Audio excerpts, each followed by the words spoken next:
Everyone, welcome to the channel.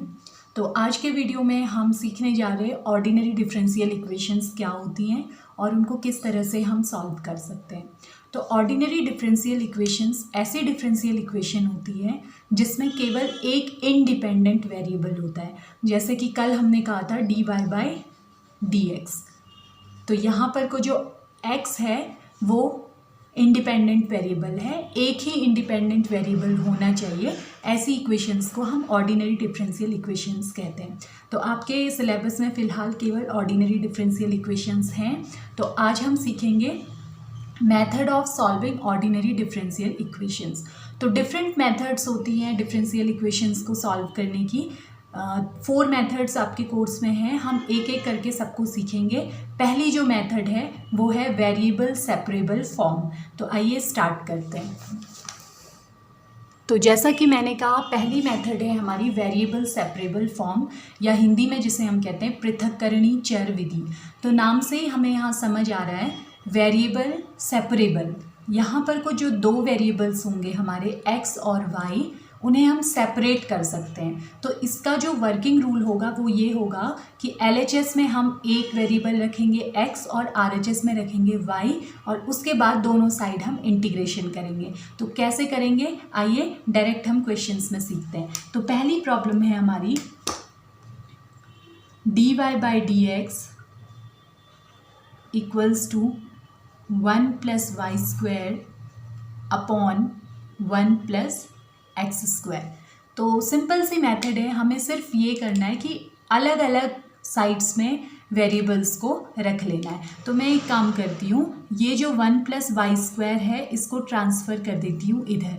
dy upon में चला जाएगा ये 1 + y² इक्वल टू ये dx इधर जाएगा तो यहाँ न्यूमरेटर में आ जाएगा dx अपॉन 1 + x²। जब आप देखते हैं कि अब वेरिएबल सेपरेट हो चुके हैं, LHS में केवल y के टर्म्स आ रहे हैं और RHS में केवल x के टर्म्स आ रहे हैं, तो इसके बाद आपको क्या करना है, दोनों साइड इंटीग्रेशन कर देना है, इंटीग्रेटिंग बोथ साइड्स। तो जब आप दोनों साइड्स में इंटीग्रेशन करेंगे तो इंटीग्रेशन की मेथड्स आप पहले सीख चुके हैं।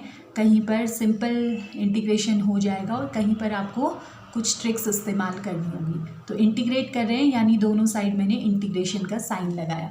तो ये देखते ही आपको याद आ जाना चाहिए कि 1/1 + y², y के रिस्पेक्ट में इंटीग्रेशन हो रहा है, तो ये किसका फॉर्मूला होता है, tan इनवर्स y का इंटीग्रेशन होता है, इक्वल टू इधर जब आप करेंगे 1/1 + x², ये होता है tan इनवर्स x का इंटीग्रेशन होता है। ठीक है, तो अब जो कांस्टेंट ऑफ इंटीग्रेशन है मैं दोनों साइड अलग अलग न लिखकर एक साथ ही लिख रही हूँ, और मैं इसे c भी लिख सकती हूँ। और चूंकि ये दोनों tan इनवर्स में आ रहे हैं तो ये जो कांस्टेंट होगा वो भी किसी कांस्टेंट का tan इनवर्स हो सकता है।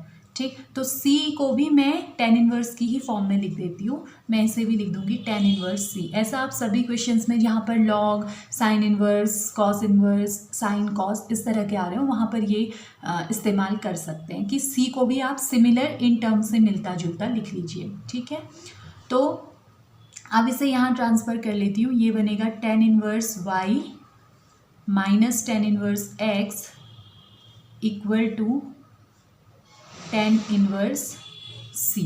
तो अगर आपने ट्रिग्नोमेट्री ठीक तरह से पढ़ी है तो ट्रिग्नोमेट्री में tan inverse a minus tan inverse b का फॉर्मूला आपने पढ़ा होगा, जो होता था tan inverse a minus tan inverse b equals to tan inverse a minus b upon 1 + ab। तो ये फॉर्मूला हम यहाँ अप्लाई करेंगे तो ये होगा tan inverse y minus x upon 1 + yx equal to tan inverse c।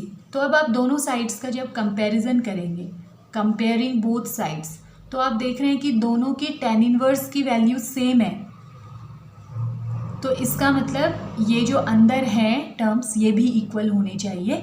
तो ये tan इनवर्स हट जाएगा, ये हमारा बनेगा y minus x upon 1 + ix equal to c, या ये 1 + yx यहाँ ट्रांसफ़र हो जाएगा तो y minus x equal to आ जाएगा c + वाई एक्स या सी प्लस एक्स वाई भी आप लिख सकते हैं. So that will be your answer.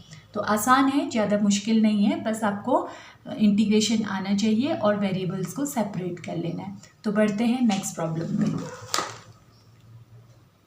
Next question है sec square x tan y d x plus sec square y tan x d y equals to 0. तो सबसे पहले हमको एक क्वेश्चन को पहचानना होता है, सोचना होता है कि क्या हम इसमें वेरिएबल्स सेपरेट कर सकते हैं. हम यहाँ पर को वेरिएबल्स को सेपरेट कर सकते हैं. देखिए कैसे. Sec square x tan y d x equal to, ये इधर ट्रांसफ़र होगा तो हो जाएगा minus sec square y tan x d y. ये क्वेश्चन इंपॉर्टेंट है, 6 मार्क्स में आने की अच्छी पॉसिबिलिटी है इसकी. तो देखिए डी एक्स इधर आ रहा है तो मैं एक्स का ये 10x भी LHS में ले आती हूँ.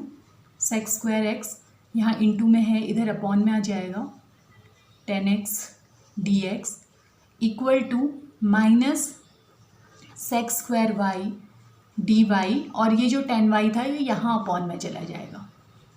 ठीक, ये 10y इधर चला गया अपॉन में और 10x इधर आ गया अपॉन में.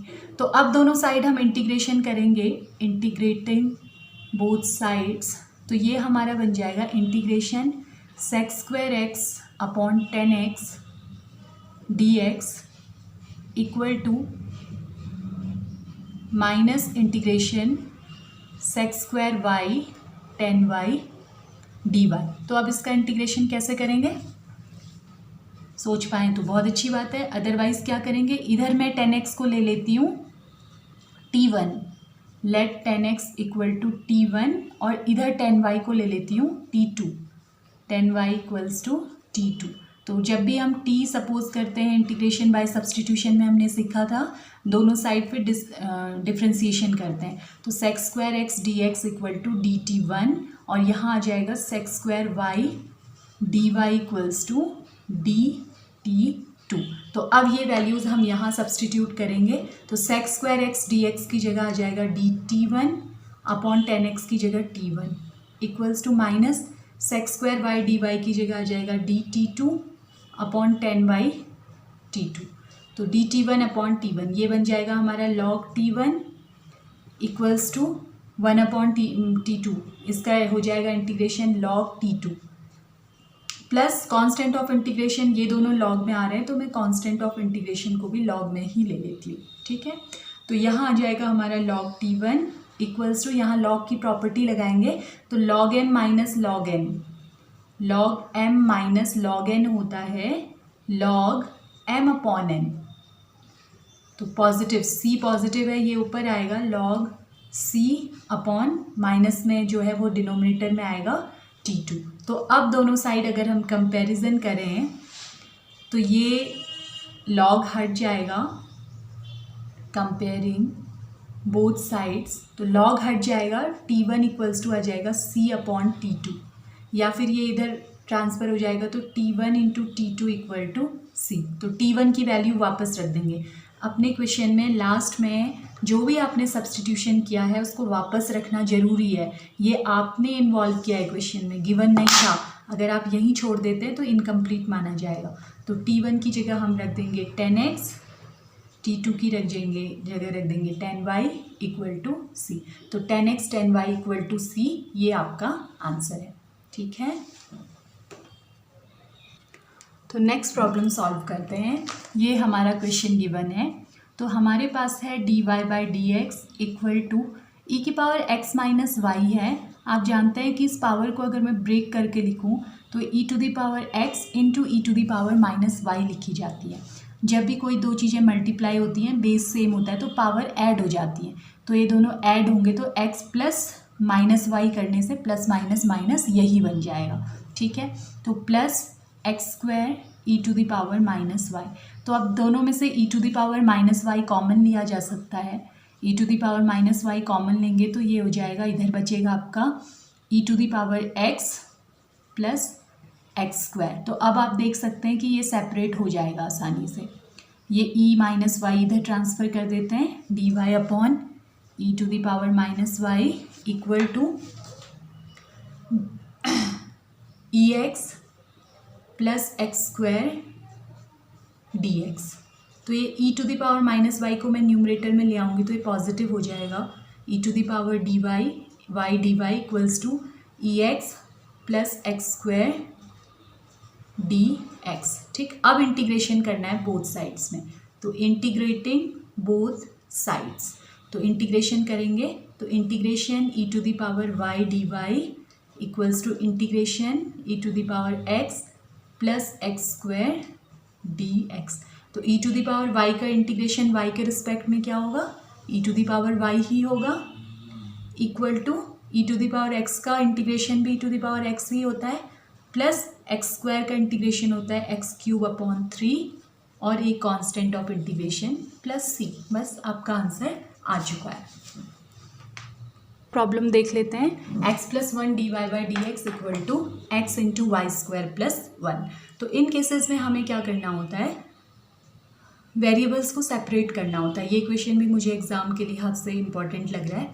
तो देखिए वाई स्क्वायर प्लस 1 को इधर भेज देते हैं, d y upon y square plus 1 equals to x, ये x प्लस 1 भी यहाँ अपॉन में आ जाएगा, x प्लस 1, ये डी एक्स न्यूमरेटर में चला जाएगा, तो ये सेपरेट हो गए। तो जैसे ही सेपरेट हो गए आप इंटीग्रेशन कर देंगे, इंटीग्रेटिंग बोथ साइड्स, तो दोनों साइड अब इंटीग्रेशन का साइन लगा देते हैं, d y upon y square plus 1 equal to integration x upon x plus 1 d x.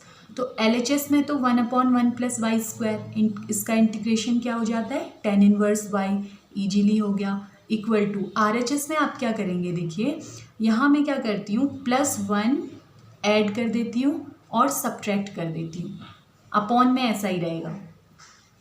ये क्या किया, 1 से 1 अगर कैंसिल होगा तो वापस यही बन जाएगा, लेकिन इससे मेरा अब यहाँ पर सिंप्लीफाई हो जाएगा क्वेश्चन। मैं इसको डिनोमिनेटर को दोनों के अपॉन में अलग अलग लिख देती हूँ, x plus 1 upon x plus 1 minus 1 upon x plus 1।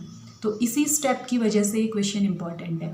यहाँ पर इससे कैंसिल हो गया 1, integration 1 minus 1 upon x plus 1 d x. तो अब हमारा बन गया है tan inverse y equals to 1 का integration x minus 1 upon x plus 1 का इंटीग्रेशन log x प्लस 1 और एक कांस्टेंट ऑफ इंटीग्रेशन आ जाएगा प्लस c। तो यही आपका आंसर है। ठीक है, तो इस तरह से हमको वेरिएबल सेपरेबल फॉर्म वाले क्वेश्चंस करने हैं, वेरिएबल्स को सेपरेट करके। कुछ प्रैक्टिस प्रॉब्लम्स मैं आपको दे रही हूँ, इनको आप सॉल्व कीजिए और अगर कहीं पर कोई डाउट हो तो आप क्लियर कर सकते। तो ये 3 प्रैक्टिस प्रॉब्लम्स आपके लिए हैं, इन्हें सॉल्व कीजिए। ये टॉपिक 6 मार्क्स के लिए इम्पॉर्टेंट है। अगर कोई आपके डाउट्स हो तो आप कमेंट सेक्शन में पूछ सकते हैं। तो प्रैक्टिस करते रहिए, सीखते रहिए, कीप प्रैक्टिसिंग, कीप लर्निंग, और चैनल को सब्सक्राइब ज़रूर कर लीजिए, साथ में बेल आइकन को भी प्रेस कर दीजिए ताकि जैसे ही मैं कोई वीडियो अपलोड करूं आपको उसका नोटिफिकेशन मिल जाए। Thanks for watching the video.